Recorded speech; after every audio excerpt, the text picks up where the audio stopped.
Hello friends, welcome to GSR ChemTube channel.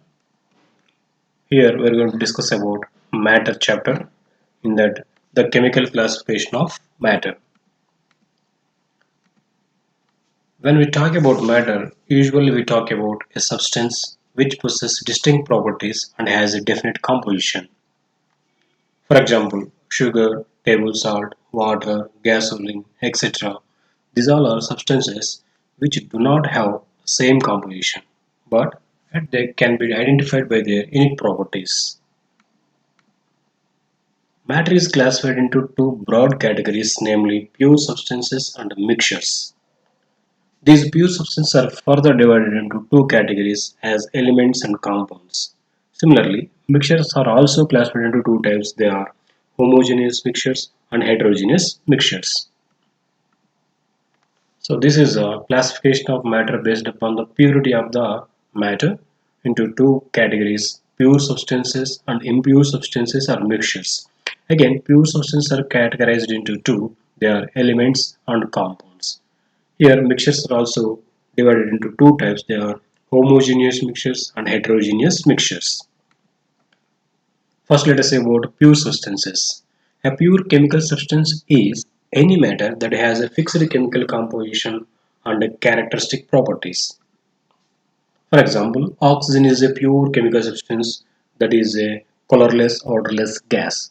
Thus, the substance containing particles of only one kind are called pure substances. For example, iron, silver, oxygen, and carbon dioxide, sodium chloride, etc. These all are pure substances.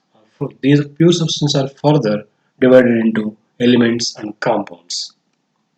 A pure substance can be either an element or a compound.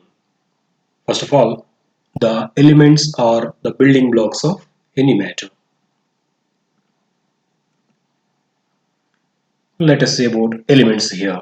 An element is a substance that is either discovered in the nature or synthesized in the laboratory in pure form that cannot be separated into simpler substances by chemical methods.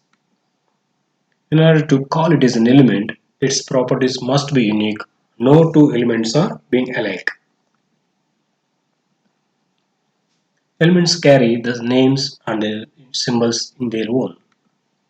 For example, hydrogen symbol is H, whereas for carbonate is C, and nitrogen N, oxygen O, and sulfur S. This way, each and every element has its own name and its own symbol.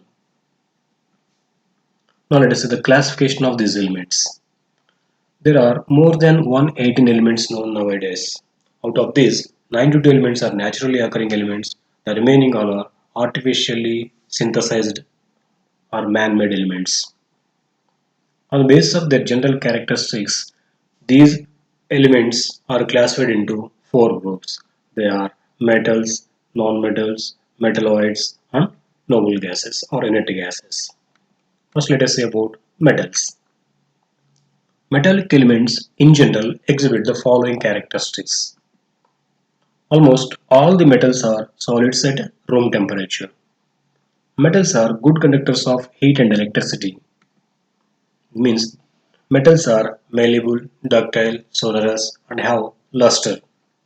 It means metals can be beaten into thin sheets, and ductile means metals can be drawn into thin wires. Sonorous means they produce a sound by hitting with an object, and they will be having shining property that is called luster. Metals are strong, they have high tensile strength.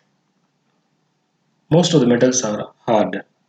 Of course, even though these are the general properties of all the metals, and they have high densities also.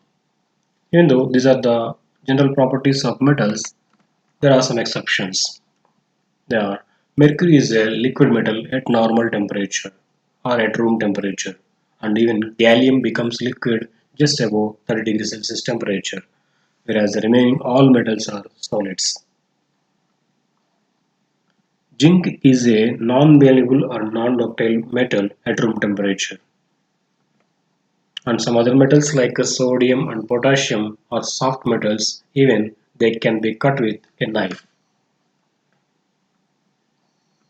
Next, let us see some examples for metals. Here shown iron, copper. Copper actually it is a mixture of two or more metals, even bronze also. Copper, aluminum, iron, magnesium. These all come under examples of metals. Now let us say about non-metals. Non-metals in general exhibit the following characteristic properties.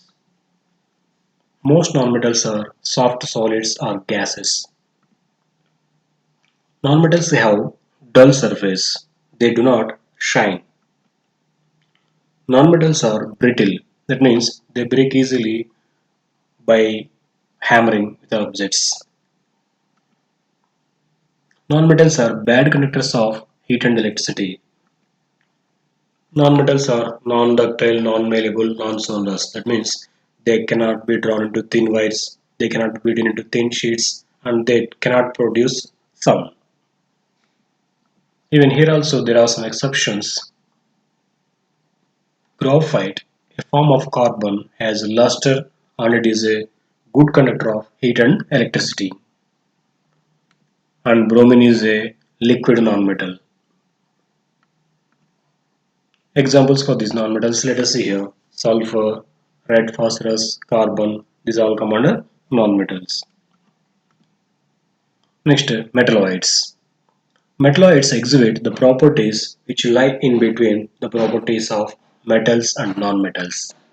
Here, some examples for the non-metalloids are given: boron, germanium, silicon, tellurium, stibbium, polonium. These all are metalloids. Next, inert gases. The gaseous elements which do not combine with other elements and even themselves and exist as individual atoms are called inert gases. Inert gases are also called as noble gases, erosions, rare gases, zero group elements or aethia group elements. These are all of the names of inert gases. Now here we can see some examples for them: helium, neon, argon, krypton, xenon. Mostly these noble gases are used in filling electrical bulbs and advertisement globes. Next, compounds. A compound is a substance formed by the chemical union of two or more elements in a definite ratio, which is fixed by the nature. We cannot change this ratio no matter how it is done. For example, water is made up of one part of oxygen and two parts of hydrogen. This ratio is fixed in the nature and we cannot alter this. Wherever you see water, its molecules contains two atoms of hydrogen combined with one atom of oxygen only. There are millions of different compounds around you. Probably everything you can see is one type of compound or another. When elements join and become compounds, the new compounds formed have few or none of the physical and chemical properties of the original elements from which it is made. They have a new life of their own. Thank you for watching our video. Please subscribe our channel and press the bell icon for receiving latest updates.